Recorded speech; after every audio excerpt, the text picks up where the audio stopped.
હાય, હું doctor Anees Mansuri, consulting physician.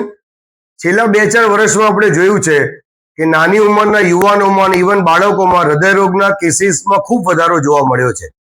એના ઘણા બધા સંભવિત કારણો પણ આપણી સામે આવ્યા.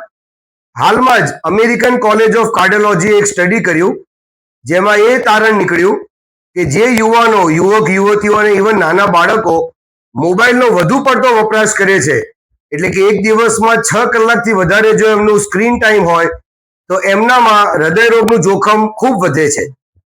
આના રીઝન્સમાં એમણે જોયું સ્ટડીમાં કે એક જ જગ્યાએ બેસીને મોબાઈલનો વપરાશ કરે, જેથી એમને શરીરમાં લોહી ફરવાની ગતિ ધીમી પડે છે, જેથી ધમનીઓમાં પ્લેક એટલે કે ગઠ્ઠો અને બ્લોક થવાની શક્યતા વધે છે.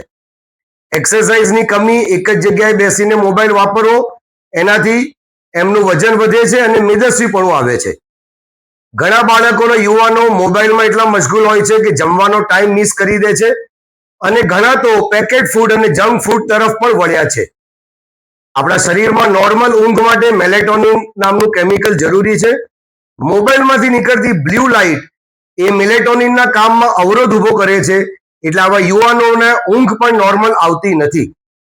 આ સ્ટડીમાં ત્યાં સુધી પુરવાર થયું છે કે સ્કૂલમાં જતા અને કોલેજમાં જતા યુવક યુવતીઓ અને બાળકોને જે નોર્મલ કરતા વધારે પડતો મોબાઈલનો વપરાશ કરે છે, એમનામાં 18 મિલીમીટર મર્ક્યુરી બીપી વધારે આવે છે, અને એમનામાં ખરાબ ચરબી એટલે કે એલડીએલ કોલેસ્ટ્રોલમાં પણ વધારો જોવા મળે છે. તો આપણા ફેમિલીમાં જો આવા બાળકો કે યુવક યુવતીઓ હોય કે જે દિવસમાં 5 થી 6 કલાક મોબાઈલનો વપરાશ કરતા હોય, તો આ મેસેજ એમના સુધી પહોંચાડીએ, તાકી ભવિષ્યમાં એમને થતો હૃદયનું જોખમ આપણે ઘટાડી શકીએ. Thank you.